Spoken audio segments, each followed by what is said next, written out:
मित्रांनो, तुम्हालाच माहिती आहे आता महालक्ष्मी बसणार आहे आणि त्यामुळेच माझे आता 2-3 दिवस झाले रेसिपीचा व्हिडिओ मी टाकू नाही शकली, कारण महालक्ष्मीची साफसफाई एवढी करायला लागली। माझे तर 6 रुपये आणि मला एकटीला साफसफाई, हे बघा किती पसारा पडला आहे, तरी मी पुरा लावला।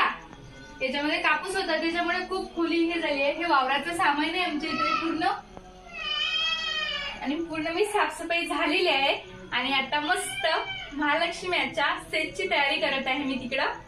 तर व्हिडिओ शेवटपर्यंत बघा, महालक्ष्मीची डिटेल माहिती मी तुम्हाला आता दररोज आता 3 दिवस कार्यक्रम असते तुम्हाला माहिती आहे। पहिल्या दिवशी महालक्ष्मी बसतात, दुसऱ्या दिवशी जेवतात आणि तिसऱ्या दिवशी विसर्जन राहते। तर तिन्ही पण व्हिडिओ मी तुम्हाला दाखवणार, तर व्हिडिओला शेवटपर्यंत बघा। वहिनी काय चालू आहे? अरे तुम्हाला तर माहितच आहे उद्या गौरीचे आगमन होणार आहे, त्याच्यासाठी मी तयारी करत आहे। तर माझ्या घरी दरवर्षीप्रमाणेच गौरीचे आगमन होते आणि त्यासाठी मी जोरात सोरात तयारी चालू आहे आमची। हे बघा, मी मकर बनवायला सुरुवात केली आहे।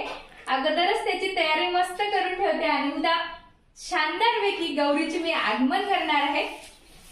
आणि तुम्हाला माहित आहे गौरीचे याला खूप नित्य नियमाने करावं लागते। आता पोळ्यापासून मी रेसिपीचा व्हिडिओ टाकू नाही शकली, कारण मला घराची साफसफाई हेच पुरत होते। हे बघा, तर ज्येष्ठ गौरीच्या फुलवऱ्यासाठी मी इथं करंजासाठी गहू वलवलेले आहे आणि ते वाळते। आता मी हे चक्कीतून काढून घेणार आणि इकडं गौरी बसवण्यासाठी मकर तयार करण्यात आला मस्तपैकी। अजून तयार व्हायचं आहे, थोडं अर्धच झालेलं आहे। तर खूप कामं निघतात ज्येष्ठ गौरीचे आणि घरामध्ये एकदम आनंदाचं वातावरण राहतं।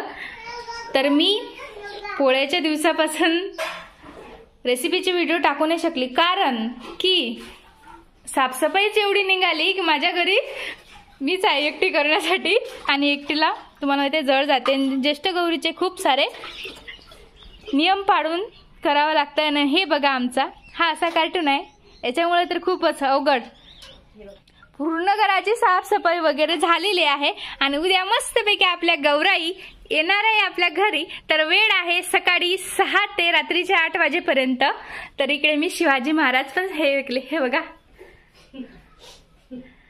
हे आमचे शिवाजी महाराज आपले दैवत घरोघरी महाराष्ट्रामध्ये असणारे। तर आम्ही याची नित्य नियमाने पूजा करतो। आणि इकडे बघा राधाकृष्णाची मूर्ती ठेवलेली आहे मी। मला साफसफाई करायला एवढा वेळ निघून गेला तरी मी बरोबर करू नाही शकली, हे याच्यामुळं हा कार्टून आहे। तर उद्या महालक्ष्मी आम्ही कशा बसवतो, विदर्भामध्ये कशी पद्धत आहे महालक्ष्मी बसवण्याची, ते जर तुम्हाला बघायचे असेल तर उद्याचा व्हिडिओ तुम्ही नक्की बघा। आणि हे बघा, महालक्ष्मीसाठी मी तिळाचे लाडू बनवत आहे आज।